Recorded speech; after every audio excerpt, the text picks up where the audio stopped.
마가복음 8장 31절에서 38절. 저번 주에 제가 그 PPT를 준비 안 하니까 힘들어 하시는 분들이 눈에 너무 많이 띄어서 오늘 다시 준비했습니다. 그래서 보시면 되고요. 다만 이제 여러분들이 부탁드리고 싶은 거는 성경을 조금 중심으로 보셨으면 하는 마음입니다. 자, 마가복음 8장 31절에서 38절입니다.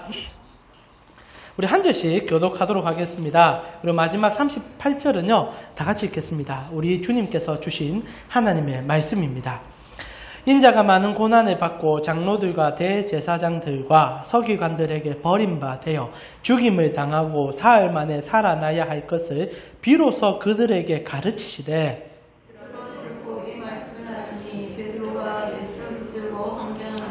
예수께서 돌이키사 제자들을 보시며 베드로를 꾸짖어 이르시되 사탄아 내 뒤로 물러가라. 내가 하나님의 일을 생각하지 아니하고 도리어 사람의 일을 생각하는도다 하시고 우리와 제자들을 불러 이르시되 누구든지 나를 따르려거든 자기를 부인하고 자기 십자가를 지고 나를 따를 것이니라. 누구든지 자기 목숨을 구원하고자 하면 잃을 것이요 누구든지 나와 복음을 위하여 자기 목숨을 잃으며 구원하리라. 사람이 만일 온 천하를 얻고도 자기 목숨을 잃으면 무엇이 유익하리요? 사람이 무엇을 주고 자기 목숨과 바꾸겠느냐? 누구든지 이 음란하고 죄 많은 세대에서 나와 내 말을 부끄러워하면 인자도 아버지의 영광으로 거룩한 천사들과 함께 올 때에 그 사람을 부끄러워하리라. 아멘. 무엇을 원하느냐라는 점을 가지고 하나님 말씀 같이 나누고 싶습니다. 저는 교회를 본격적으로, 이런 표현이 좀 맞는지 모르겠는데 다닌 것이 고등학교 2학년 때입니다. 제가 교회를 왜 가게 되었는가? 고등학교 2학년 때 참 힘들잖아요. 뭐 학교에서 공부를 하고 야간 자율학습이 있을 때니까 공부를 하는데 불현듯 뭐 교회에 다시 가고 싶다 이런 생각이 좀 들었습니다. 제가 주일학교 때까지 교회를 다녔는데 가고 싶다 생각이 들어서 저희 반에 있는 이제 단짝에게, 교회 다니는 친구에게 너 교회 나 좀 데리고 가달라. 여러분 전도가 이래만 되면 얼마나 좋겠습니까? 저는 이제 그 친구한테 좀 데리고 가달라. 그래서 그 친구가 저를 데리고 가줬어요. 같은 교회가 이제 우리 같은 이제 상가 교회였었습니다. 벌써 이제 10수년이 훨씬 지난 얘기인데 갔어요. 그리고 벌써 저는 이제 마음이 좀 열린 상태로 교회를 갔던 겁니다. 그러니까 교회가 너무 좋은 거예요. 성도님들도 참 잘해주셨고, 지금 이제 저희 교회 아마 이 정도 숫자였던 것 같습니다. 너무 잘해주시고, 밥도 너무 맛있었고, 특별히 목사님이 얼마나 인자하신지, 저희 챙겨주시고, 사랑해주시는 것 때문에 정말 가슴 뛰는 교회 생활이 시작됐습니다. 1년 동안은 정말 꿈꾸는 것 같았어요. 뭐 다 챙겨주니까 집에 갈 때 되면 또 이렇게 입범해주시고, 또 고등학생인데도 막 이름도 불러주고 칭찬도 해주니까 학교에서 받아보지 못한 사랑을 거기서 받으니까 너무너무 기분 좋았습니다. 근데 어느 날 이 모든 이 기대가 한 번만에 깨지는 일이 있었습니다. 하루는 제가 이제 교회에 딱 왔는데, 저희 교회도 이제 주차장이 있지만 그때 상가교회는 주차장이 없는 교회였습니다. 그래서 인근에 이제 길가에 차도 뭐 많이 갖고 다니지 않는 시점이지만은 주차를 하는 시점이었고, 교회도 이제 승합차를 갖고 있었는데 주차 문제가 생긴 겁니다. 한번 여러분도 얘기를 나눈 것 같은데, 이제 주차로 인하여 분쟁이 일어나니까 좀 시끄러워지는 거죠. 여러분 만약 그런 분쟁이 일어나면 우리 어떻게 해야 됩니까? 저는 기본적으로 우리가 참아야 된다 생각합니다. 우리가 빼줘야 되고 우리가 잘못했다 하면 돼요. 그게 하나님의 뜻 아니겠습니까? 근데 그날 좀 달라졌어요. 제가 그 교회에 가서 참 좋아했던 집사님이, 여집사님 한 분 계셨습니다. 미용실을 하는 집사님인데, 저도 그 집사님 미용실 가서 머리도 깎기도 했고 했는데, 너무너무 좋으신 분이었는데, 그날 제가 그 집사님을 시작으로, 와, 이건 다르구나 라는 걸 느꼈어요. 집사님이 교회에 있으면은 천사였어요. 진짜 천사였어요. 어떤 말을 해도 좋은 말씀하시고, 웃으면서 저를 받아주고, 인상 한 번 안 쓰시는데, 딱 이제 주차 대란이 일어나서 저어서 막 싸우고 있으니까, 이 동네 사람들 다 아는 그 미용실 아줌마인 거예요. 미용실 아줌마들 보통 아니시잖아. 이런 말 하면 안 되겠지만, 입담이 좀 있으신 분들이에요. 이제 알고 보니까 그런 것 같아요.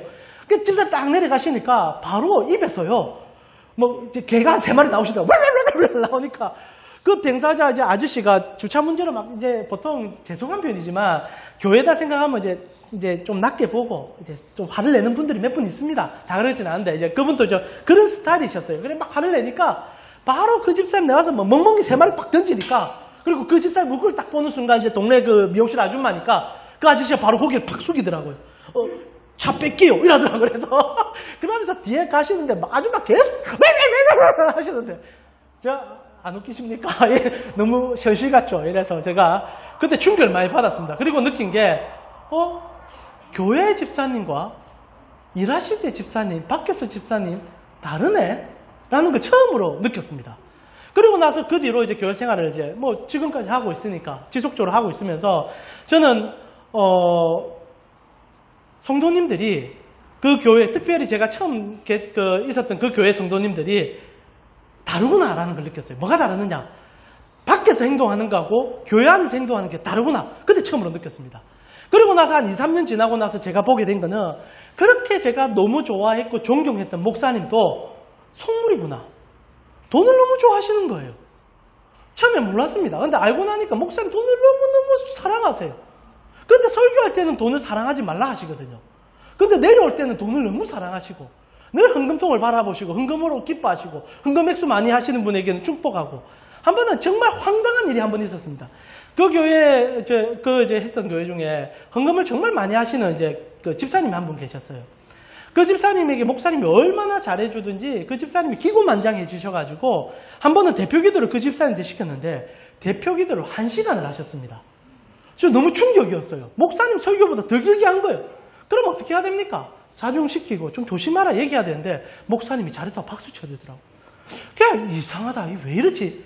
나중에 알고 보니까 교회 생활과 일상생활이 다를 뿐 아니라 실제로는 예수님을 따른다고 말하지만 1도 변화되지 않는 분들이 교회 안에 참 많을 수 있겠구나라고 생각을 해본 적이 있었습니다. 그런데 말입니다. 그렇게 하면서 저는 이제 그 당시 때 그 교회를 보면서 그 교회 환경을 이해를 못해서 저는 이제 교회를 뛰쳐나왔습니다.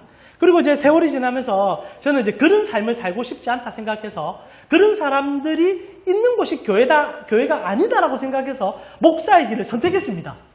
근데 제가 이제 알게 되는 것은 벌써 이제 뭐 제가 부교육자 생활만 20년을 했거든요.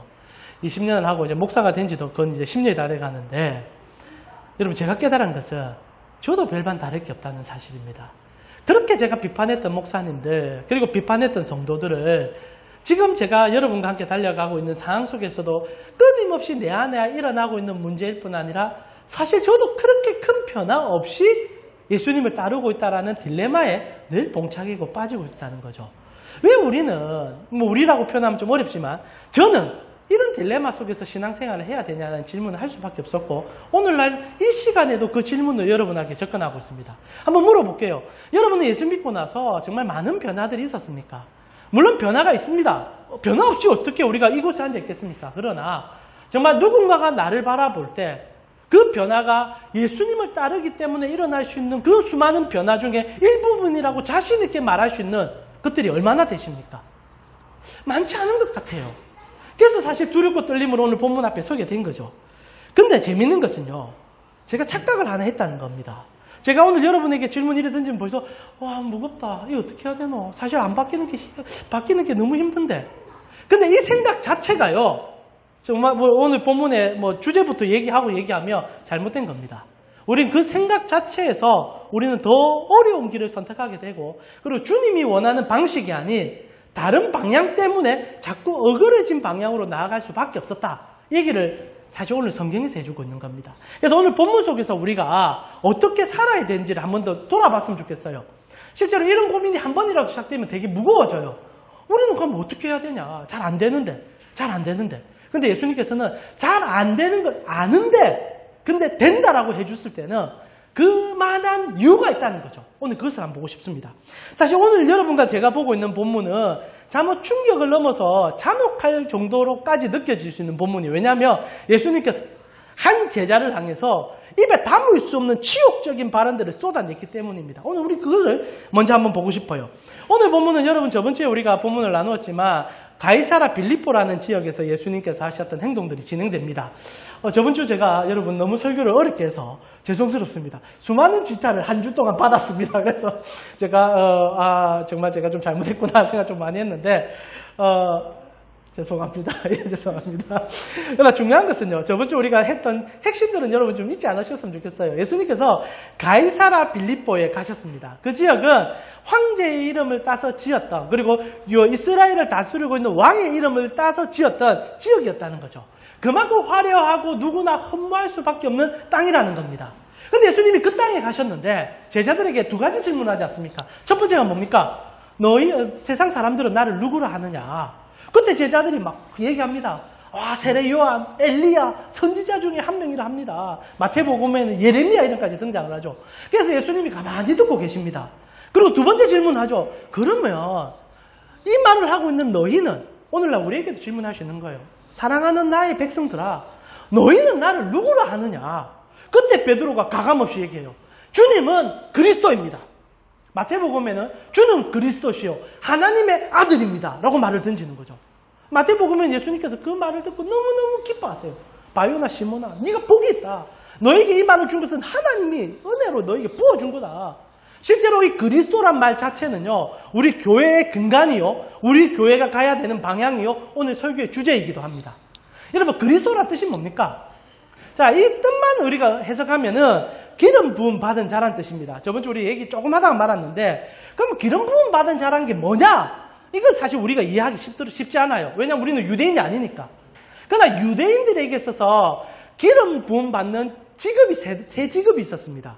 첫 번째 직업이 뭐냐? 왕. 두 번째 직업이 뭐냐? 선지자. 세 번째 직업군이 뭐냐? 제사장.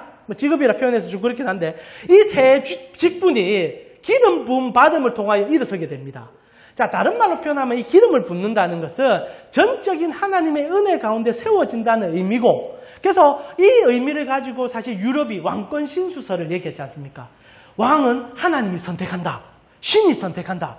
그런 의미예요. 기름 부음 받는다는 것은 전적으로 하나님의 택하심을 받은 종들이다. 그런데 이 말이 단순히 기름 부음 받았다는 의미를 넘어서서 이 그리스도란 말 자체는요, 구원자, 구속자, 우리를 해방해 줄 사람. 그러니까 우리는 기름 부음 받은 자라는 의미를 가질 필요가 없습니다. 여러분 기독이라는 의미를 아십니까? 우리 기독교 아닙니까? 이 기독이란 말이 뭐냐면 그리스도를 음력으로 푸른 말이에요. 의미가 없는 단어입니다. 기독이라는 말은. 그래서 중국으로 복음이 전해졌을 때 그리스도 하니까 중국 사람들은 한자 말에 맞춰 써야 되니까 다 바꾸잖아요. 아메리카를 미국으로 바꾸고, 맞죠? 오스트레일리아를 호주로 바꾸고, 의미 하나도 없습니다. 미국, 아름다운 나라 이런데 그게 아니라 그냥 아메리카를 자기식 발음으로 바꾼 거예요. 기독도 똑같습니다. 그러니까 기독의 의미가 있는 게 아니라 그냥 그리스도란 뜻이에요. 그리고 그리스도란 말을 아람으로 바꾸면 여러분 많이 들어본 말이 됩니다. 메시아. 똑같은 의미예요. 전부 똑같은 말입니다. 그래서 우리가 지금 오늘날 메시아라고 표현하면 기름 부음 받았다는 뜻 안 쓰잖아요. 구원자, 구속자, 해방자 이렇게 씁니다. 그렇게만 이해해 주시면 돼요. 그러니까 베드로가 한 말은 구약 성경이 전체적으로 일괄적으로 얘기하는 해방자가 올 것이다. 그 말을 던진 겁니다. 당신은 우리의 구원자십니다. 당신은 왕이시오, 제사장이오, 선지자입니다. 예수님이 맞다라고 하는 거예요. 그 말이 맞다. 근데 이제부터 재밌는 게 시작돼요. 맞다 하셨는데 그리고 나서 예수님이 첫마디로 던진 말이 오늘 본문입니다. 우리 같이 한번 볼까요? 31절입니다. 우리 같이 한번 읽어볼까요? 자, 여러분 성경 보시고 읽어주셨으면 좋겠고 아니면 이 PPT 보셔도 됩니다. 마가복음 3장 31절 같이 읽겠습니다. 우리 기독교에 있어서 가장 중요한 그리스도의 뜻을 해석한 본문입니다. 같이 읽겠습니다. 인자가 많은 고난을 받고 장로들과 대제사장들과 서기관들에게 버림받아 죽임을 당하고 사흘 만에 살아나야 할 것을 비로소 그들에게 가르치시되, 베드로가 그리스도, 메시아, 우리로 표현하면 기독 이렇게 표현하니까 예수님이 하는 말이 맞다. 나는 메시아다. 나는 기독이다. 그러고 하시는 말이 그 메시아가 이제부터 무슨 일을 하느냐? 내가 너를 살리기 위해서 내가 너를 대신하여 죽을 것이고 내가 너를 영원한 생명 주기 위해서 내가 다시 살아날 것이다. 이것이 그리스도가 하는 것이다. 이게 가장 중요한 가치입니다. 여러분 인생에 있어서 가장 큰 문제는 우리의 죽음과 그 죽음의 이후의 문제에 대해서 우리가 모르는 거 아닙니까? 근데 주님이 오늘 그 처음으로 인생의 가장 큰 절망의 문제에 키포인트를 주는 거예요. 너희 모든 인생은 여기서 이제 끝나지 않는다. 내가 너희 죄를 인하여 내가 죽어준다. 내가 너희 대신 죽는다. 그리고 내가 죽는 게 끝난 게 아니라 내가 너를 위해서 다시 살아나 줄게. 그리고 그 살아난 거, 내가 너 죄를 위해서 죽은 거, 그리고 다시 살아난 거 내가 다 선물로 포장해서 너에게 줄게. 네가 그것만 받고 그것만 믿으면 나와 함께 영원한 나라 들어간다. 너무너무 파격적인 죽음을 깨부수는 얘기가 여기서 시작된 거예요. 이게 기독입니다. 이게 그리스도예요. 이게 메시아입니다. 메시아는 우리의 죽음과 죄와 영원한 생명의 문제를 유일하게 해결하신 분, 이 말이죠. 자, 근데 문제는 여기서 시작됩니다. 베드로는 이런 메시아가 필요 없었어요. 여러분 잘 아시는 얘기죠. 그 다음에 베드로가 뭐랍니까? 32절 같이 한번 읽어볼까요? 같이 읽겠습니다. 드러내놓고 이 말씀을 하시니 베드로가 예수를 붙잡고 붙들고 항변하되, 저번주에 한번 짧게 해석했는데 여기서 항변하다란 말은 원어로 에피티마오란 단어입니다. 그러니까 단순히 항변하다, 저항하다 이런 뜻이 아니라 비난하고 꾸짖는다는 의미를 갖고 있어요. 그러니까 메시아가 기독이 뭔지, 메시아가 뭔지를 설명하는 거예요. 그거는 우리에게 있어서 우리 인생이 아무리 열심히 추구하고 과학기술이 좋아지고 철학이 발달해도 해결하지 못하는 죽음의 문제를 해결하신 거예요. 이제 너희에게서는 영생의 길이 선택된다. 그거를 부어주는 그 영광된 잔명에서 베드로가 하는 말에는 뭔 헛소리 합니까? 나는 그거 1도 관심 없는데요. 나는 그거 관심 없어요. 이 얘기가 시작되는 겁니다. 그렇게 하면 안 됩니다. 그 내가 원하는 그리스도, 기독, 메시아는 그게 아닙니다. 이 얘기가 시작되는 거죠. 실제로는 뭐 이 항변하다는 이 단어에는 어떻게 보면 예수님을 막 밀치면서까지 얘기했다는 강한 의조가 들어갈 수 있는 본문입니다. 자, 여기서 이제 오늘 우리의 질문이 시작됩니다. 자, 베드로가 2년 동안 예수님을 쫓았단 말입니다.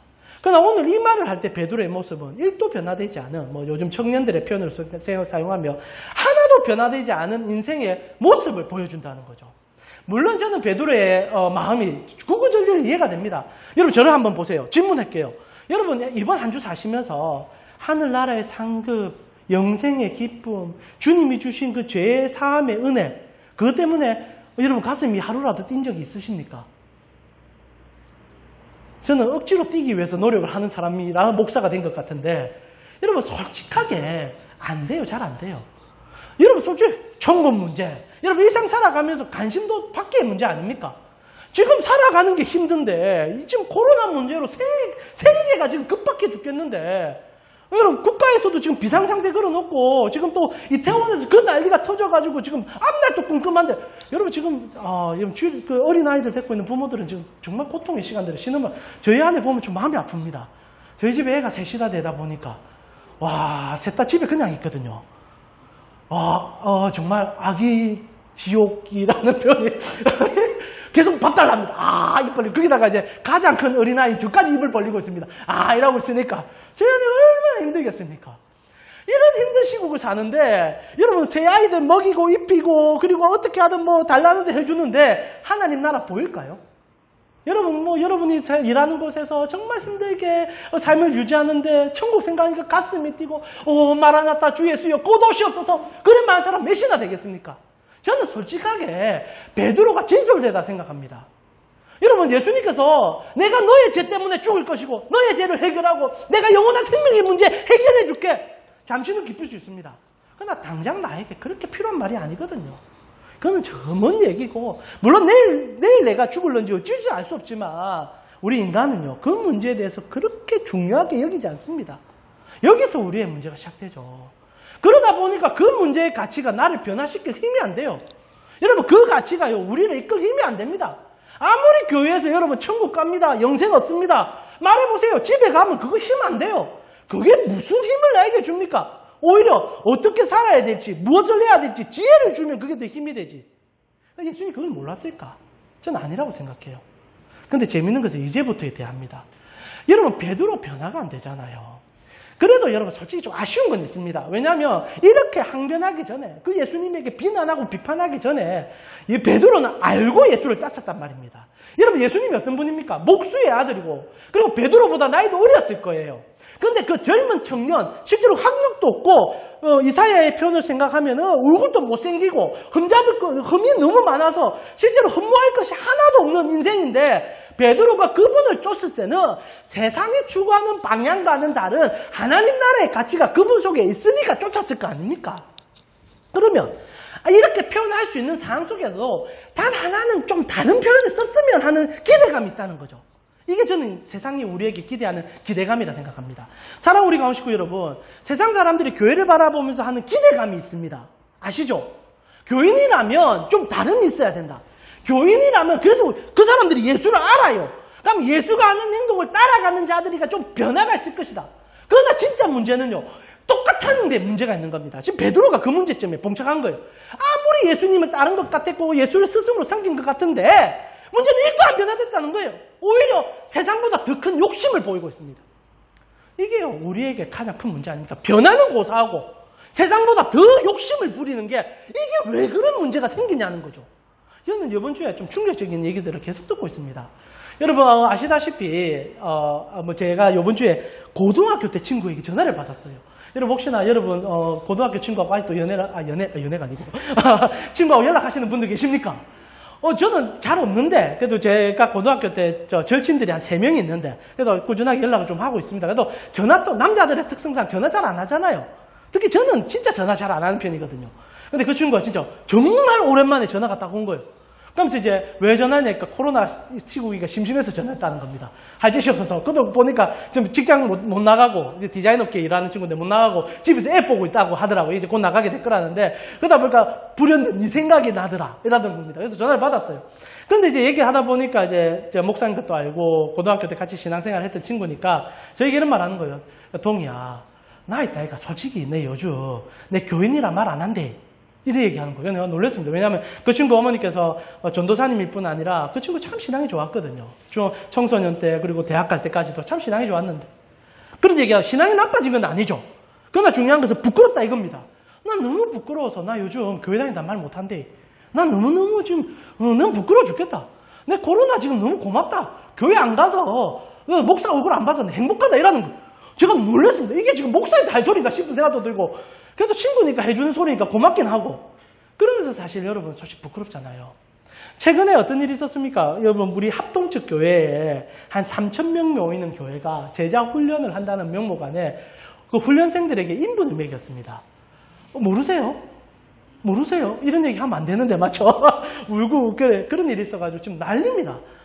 아유, 뭐 그것뿐이겠습니까? 뭐 어떤 교회에서는 뭐 이렇게 훈련 받고 나면은 마지막에 시험 치는데 그 마지막에 시험 문제 끝자락이 뭐라고 하냐면 그 교회 담임 목사 이름 딱 적어놓고 그 담임 목사님을 이게 순종하겠느냐? 하면 거기다 사인해야지 합격시켜 제자시켜주고 이런 교회도 있고 도대체 이해가 안 가는 형태들이 교회들마다 너무 많이 일어난다는 거죠. 실제로 제가 느끼는 건 이겁니다. 그 3,000명 되고요. 그 사실 요번에 언론에 터진 교회는요. 우리 합동 측에서는 진보적이고 그리고 교회가 성장을 빨리 한 데서 존경하는 교회였습니다. 제가 알기로 한 3, 4년 전에 저희 총신대학교에서 후배들이 너무너무 목회를 잘한다 해서 그 개강 부흥회에 불렀던 분이에요. 여러분 총신대학교에서 개강 부흥회에 부른다는 것은요. 한국 교회 안에서 탑을 달리는 이 탑이란 표현도 웃긴데 탑을 달리는 목사 중에 골라서 부릅니다. 그분 중에 한 분이셨던 거예요. 근데 알고 보니 그분이 제자 훈련이란 목적하에 마지막 코스에 인분을 먹이는 여러분 제가 그래서 인터넷에서 찾아봤거든요. 왜 인분을 먹일까? 여러분 상식으로 이해가 됩니까? 만약 여러분 제가요 여러분에게 목회를 하다가 갑자기 훈련에 딱 들어갈 거예요. 그래 들어갔다가 여러분이 갑자기 막판 딱 되면 이제 당신의 헌신과 충성과 주님을 향한 마음을 시험해 보겠습니다. 당신이 싼 똥을 죄송합니다. 그 교회에서 일어난 일이죠. 이렇게 하십시오. 이렇게 얘기합니다. 여러분 그러면 여러분 어떻게 해야 됩니까? 미친나? 정신 나갔나? 해야 되는 게 정상입니다. 근데 그 교회에서 먹었어요. 그럼 먹을 때 난 이해가 안 가서 그래. 왜 먹었냐 보니까 이게 이단과 똑같은 행동을 한 거예요. 띄워주는 거예요. 먹으면 영웅되는 겁니다. 너는 진짜 모든 것을 포기하는 자다. 주님을 위해서 희생하는 자다. 막 칭찬하는 거예요. 그러니까 그 사람이 그 한 번 희생하며 교회에서 왕 되는 거죠. 그러니까 먹는 거죠. 여러분 생각을 해보세요. 이게 정상입니까? 이 비정상이죠. 그런데 교회 안에 들어오면 이 비정상이 정상이 되어질 뿐 아니라 오히려 정상을 자기들이 추구하는 그 방향성에 이게 맞다라고 주장하기 시작한다는 거죠. 저는 오늘 베드로가 하는 모든 말이 사실 그 가치 안에 포함되어 있다 생각합니다. 오히려 예수님 만나면 하나라도 좀 버릴 줄 알았는데 예수님 통해서 더 욕심을 성취하려고 하는 거예요. 오늘 왜 항변합니까? 당신 죽으면 안 된다는 거예요. 당신은 나의 꿈을 성취해주고 내가 앞서가야 되고 나에게 왕관을 씌워줄 자이기 때문에 그렇게 죽으면 안 돼!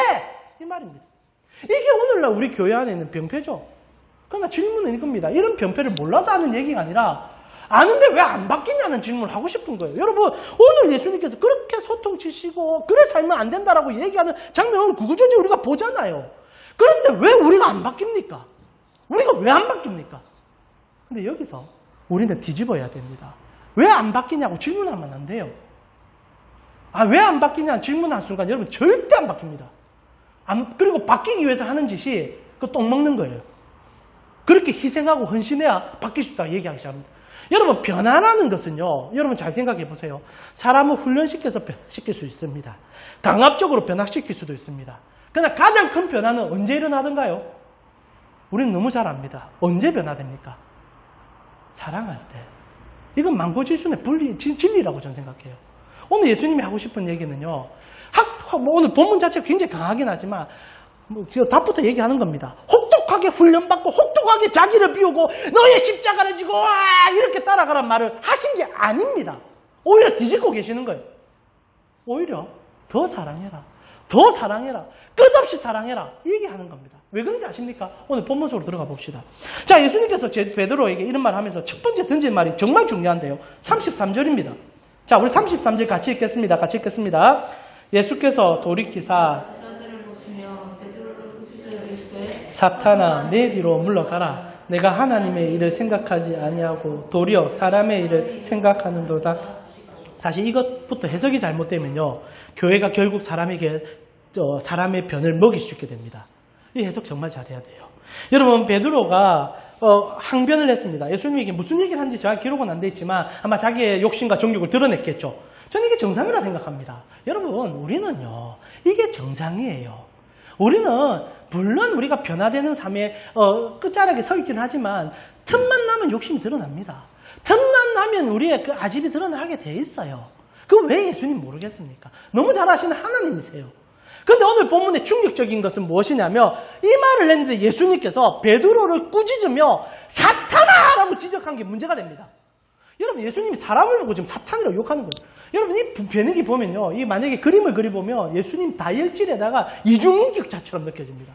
여러분, 한번 생각해 보세요. 예수님하고 제자하고 대자가 제작되는데 물어보는 거예요. 얘들아, 너희 나를 누구라 생각해? 기분 좋아요. 지금 가이사라 빌립보에서 그 좋은 환경 보면서 제자들에게 너희는 나를 누구라 하니? 그러니까 얘기하고, 그러고 나서 그 다음 얘기한 게 그럼 너는 나를 누구라 하니? 그러니까 베드로가 제자를 대표해서 얘기합니다. 주님은 그리스도십니다.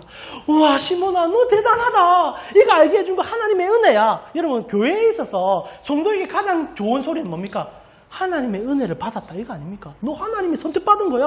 얼마나 기분 좋았겠습니까? 우리 다음 주에 한 번 더 깨게 될 거겠지만은, 그래서 배우도 기분이 업되어 있는데 예수님께서, 근데 그리스도가 하는 일은 너를 대신해서 죽고 너를 대신하여 부활할 거야. 우리 너무 잘 아는 그 얘기를 해줍니다. 이때는 처음이어서 충격적이었지만. 그래서 베드로가 항변하는 거예요. 그래서는 안 됩니다. 당신이 가야 될 길은 그 길이 아닙니다. 그래서 예수님이 갑자기 안색을 확 바꾸는 거예요. 뭐라고? 네가 지금 나의 권위에 도전을 하는 거야? 이것 봐라! 요거 키워놨더만 이제 내 잡아먹겠네? 이 사탄아! 여러분, 이게 예수님이라 생각해보면 여러분, 예수님의 이미지가 매치가 됩니까? 저는 만약에 그래서 저보고요, 예수님 갑자기 인사 팍 바꾸면서, 여러분, 베드로가 나이가 그래도 예수님보다 많았을 겁니다. 여러분, 그리고 예수님은 여러분 여러 가지 가정도 있고, 여러분 그 생계를 책임지는 가장이에요. 근데 그 청년, 어찌 보면 이제 30 딱 넘은 그 청년이 얼굴 팍 변하면서 이 사탄아! 실제로 교회에서 이런 일이 자주 일어납니다. 목사님이 교인들이 목사를 대적하면 사탄으로 지칭하기도 하고 요거 보고 똑같이 행동하는데, 여러분, 그게 정말 해석을 너무 잘못해도 잘못된 거예요. 여러분, 질문할게요. 지금 예수님이요, 한 인격체를 보고 사탄이라고 지목했을까요? 여러분, 상식을 동원해 보세요. 교회만큼 상식이 떨어진 데가 없어요, 문제가. 여러분, 상식만 동원하면 예수님이 살아납니다.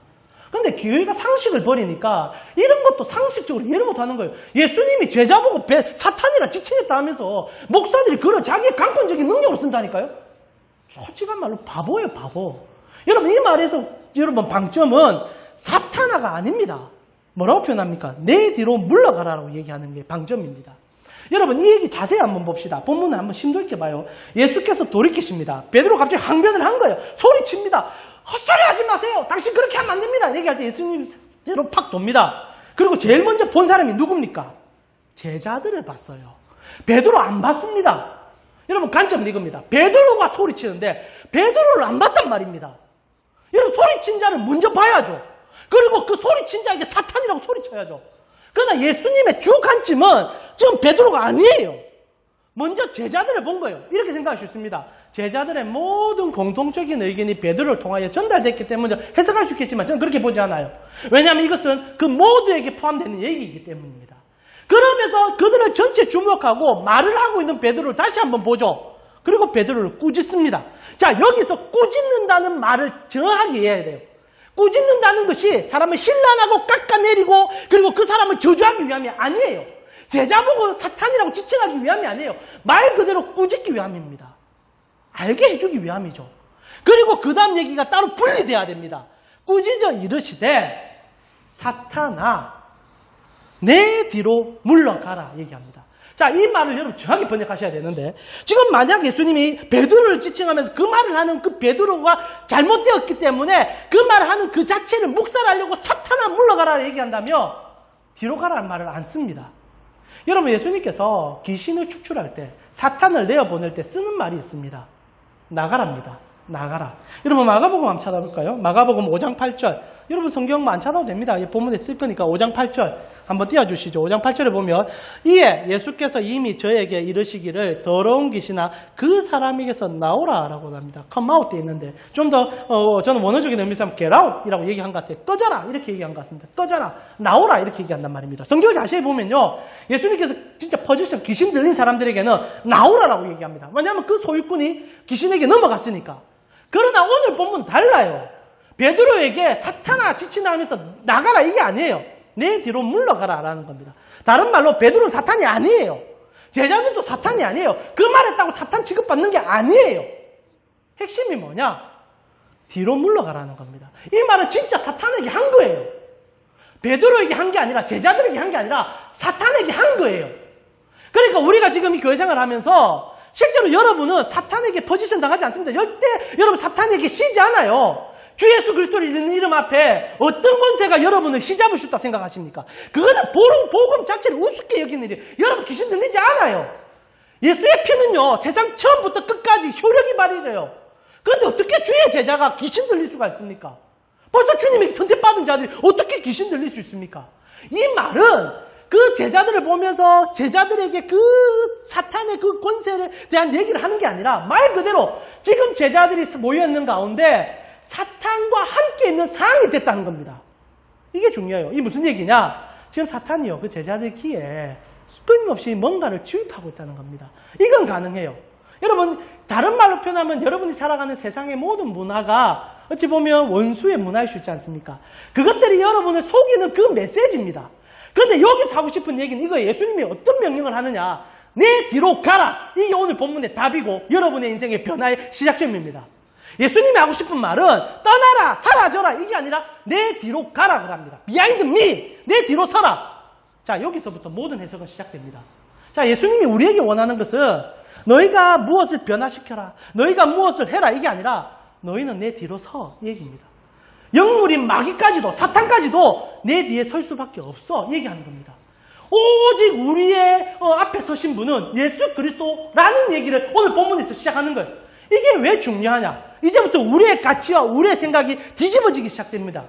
예수님께서 내 뒤에 서라 얘기하는 거예요. 이제부터 내 뒤에 서. 마귀도 내 뒤에 서. 영물인 마귀까지도 예수님 뒤에 설 수밖에 없어요. 그러면 제자들은 어떻게 해야 됩니까? 그 예수님 뒤에 서야죠. 그리고 이제 시작되는 것이 제자의 변화의 삶인 겁니다. 한번 볼까요? 그 다음에 예수님이 무슨 얘기합니까? 34절 보니까 무리와 제자들을 불러 이르시되 누구든지 나를 따라오거든 자기를 부인하고 자기 십자가를 지고 나를 따르라. 여러분 여기서 우리가 자꾸 오해를 하는데 여러분 제자 훈련하면 이 말 억수로 잘 쓰거든요. 무리와 제자들을 불러 이르되 누구든지 나를 따라오거든 자기 부인하고 자기 십자가 지고 너 자신을 철저하게 부정하고 그리고 너의 고난과 고생을 나에게 더해서 나와 함께 힘겹게 따라가자 얘기하는 것 같은데 아니에요. 제가 이 마가복음 준비하면서 도울이 마가복음을 최근에 썼거든요. 여러분 아십니까? 제가 그래 도서관에 빌려와서 지금 열심히 보고 있어요. 인본의 끝을 보여줍니다. 딱 그대로 해석해요. 불교적으로 해석합니다. 여러분 나를 비우고 철저하게 자기 부인이 일어나야 된다는 얘기입니다. 여러분 사실 기독교 안에 자기 부인이 필요해요. 그러나 불교적 자기 부인하면 우리 망해요. 오히려 자기를 비우고 자기를 부인하고 자기 십자가 지고 그래서 도울은 뭐라고 얘기하냐면 우리 주님이 걸어가신 그 길을 잘 기억하고 우리도 스스로 비우고 마치 모든 여러분 불교의 주안점이 뭡니까? 너도 나도 부처가 되자. 이거 아닙니까? 그 얘기 해줘요. 도울이. 그래서 우리도 성불하자 그 얘기합니다. 열심히 해서 나의 십자가 지고 그러니까 예수도 자기 십자가 짓잖아. 그럼 나도 나의 십자가 지야지. 이게 근데 교회 안에서 통용이 된다니까요. 나도 내 희생, 내 헌신 통해서 하나님 나라 이루자 얘기합니다. 그게 아니고 방점은요. 나를 따를 것이다라는 겁니다. 여러분 오히려 말을 뒤집어요. 왜 자기를 비웁니까? 오히려 예수를 따르기 위해서 자기를 비우는 것뿐이에요. 여러분 비운다는 말을 너무 어렵게 생각하지 마세요. 여러분 사람은요 2가지 마음을 동시에 못 품습니다. 여러분 사람이 많은 일을 할 수 있겠지만 실제로 집중하는 한 가지 일밖에도 하지 못하는 게 우리 아니에요. 그랬을 때 예수님이 하고 싶은 말은 너의 생각을 잠시 내려놓고 이거 자기 부인이라서 철저한 자기 고뇌가 아니라 그냥 예수 뒤에 서봐라 이 얘기입니다. 그냥 간단해요. 자기 십자가 지고 나를 따라라. 너 인생의 어려움, 너의 인생의 고통 그거 다 가져와가지고 내 뒤에 한번 따라와봐. 어렵게 생각하지 마세요. 그리고 그 다음에 또 뭐라고 합니까? 39절입니다. 35절입니다. 우리 같이 한번 읽어봅시다. 35절입니다. 같이 읽겠습니다. 누구든지 자기 목숨을 구원하고자 하면 잃을 것이요. 누구든지 나와 복음을 위하여 자기 목숨 잃으면 구원한다. 이것도 해석할 때 어려운데 실제로 이 말을 여러분 누가 한 말 같습니까? 명량대전, 이순신. 비슷하지 않나요? 여러분 뭐 필사즉생, 필생즉사. 비슷하게 죽게 주잖아요. 죽고자 하는 자는 살 것이고 살고자 하는 죽으리라. 근데 교회에서 이렇게 해석해요. 그러면서 주를 위해서 희생하여 죽어라. 뭘 위해서 죽어야 되는지 모르는데 그러니까 인분 먹고 쓸데없는 짓 하는 거죠. 여러분 그 말 아니에요. 지금 누구든지 자기 목숨을 구원하고자 하면 잃을 것이요. 누구든지 나와 복음을 위하여 자기 목숨을 잃으면 구원한다. 이 주체를 어디로 잡으라는 얘기입니까? 예수 위해서 살아라 그 얘기예요. 간단한 얘기예요. 여러분 무슨 말 제가 이렇게 쉽게 해석해 볼게요. 너희가 너희를 구원하는 것이 아니라 내가 너희를 구원한다. 나 믿고 너희 생명까지 나에게 좀 맡겨보면 안 되겠니? 뒤에 서는데 바로 한번 서보지 않겠니? 그겁니다. 어렵게 보지 마세요. 그래서 누구든지 자기 목숨, 자기 인생의 가치에 전부에 몰입되지 말고 누구든지 나와 복음 위해서 나에게 그 뒤에 서면은 나를 믿고 신뢰하고 나아가면 그것이 구원이 될 것이야 라는 얘기입니다. 근데 이 상황이 이제 베드로가 워낙 없앴댔고 하니까 이런 이제 좀 말이 그렇지만 뉘앙스의 모든 핵심은 한 가지예요. 따르라. 근데 여기 중요한 가치가 있습니다. 그러니까 뭘 따르라냐는 거죠. 여기에 가치를 잘 잡아요. 그게 31절입니다. 31절 따르라 이 얘기예요. 31절 우리 다시 한번 읽어봅시다. 복음의 가장 귀한 가치죠. 같이 읽겠습니다. 인자가 많은 고난을 받고 장로들과 대제사장과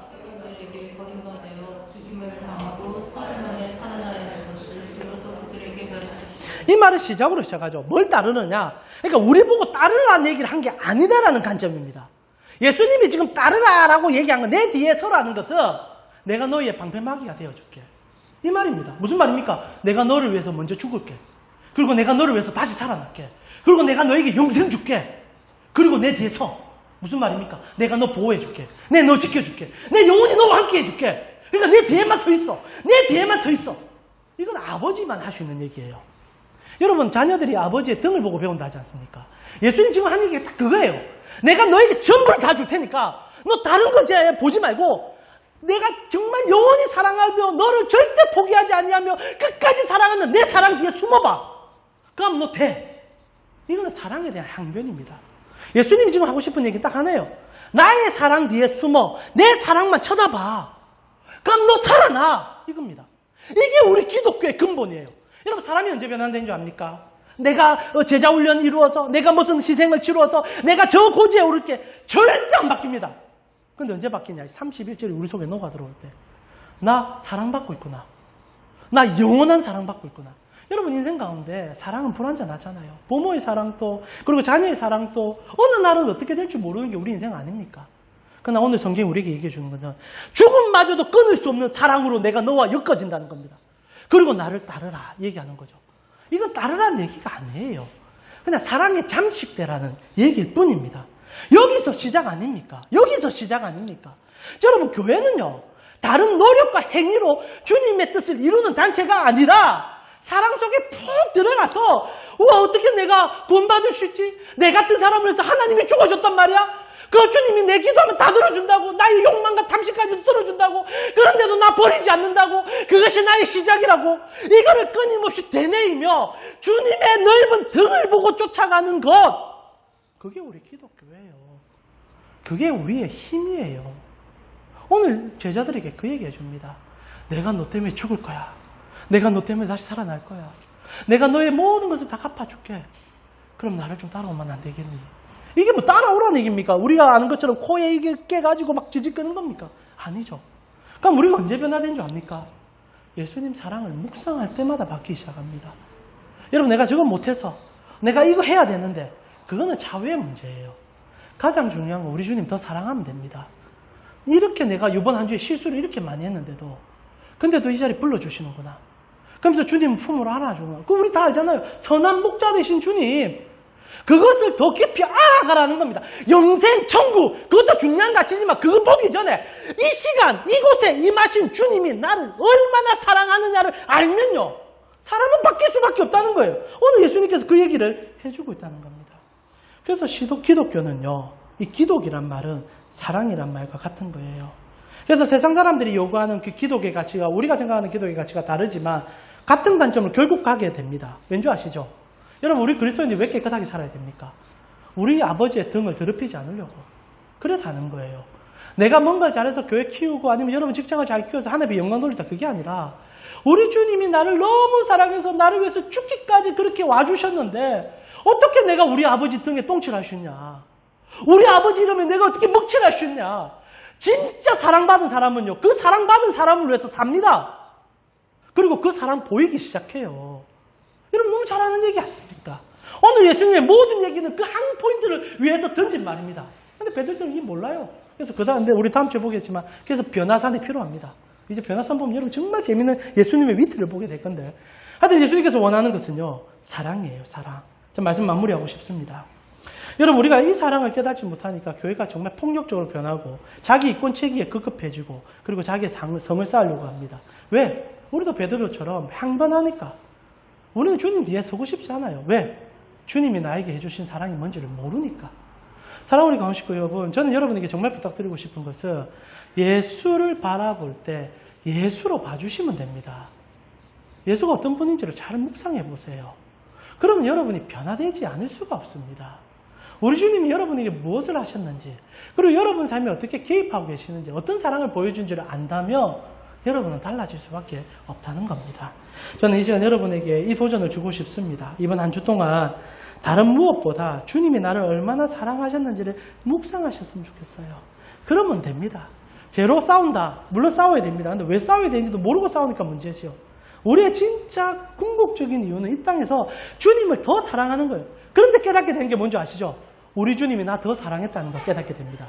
이게 놀라움이에요. 내가 사랑인 것 같은데 알고 보니까 주님은 천하보다 나를 더 귀하게 여기고 더 사랑한 거예요. 그 사랑에 감동되어져 가고 그 사랑이 계속 반복되어져 갈 때 교회는 교회가 되고 성도는 성도가 되고 그리고 여러분은 세상에서 웃을 수밖에 없는 사람이 되게 된다는 거죠. 나를 끝까지 사랑해 준 사람이 있는데 어떻게 안 웃을 수가 있겠습니까? 우리 서린이가 이 은혜를 깨닫고 울고 있습니다. 여러분도 저런 마음이 되었으면 좋겠어요. 여러분 어린아이 같이 되라는 말이 저 말이죠.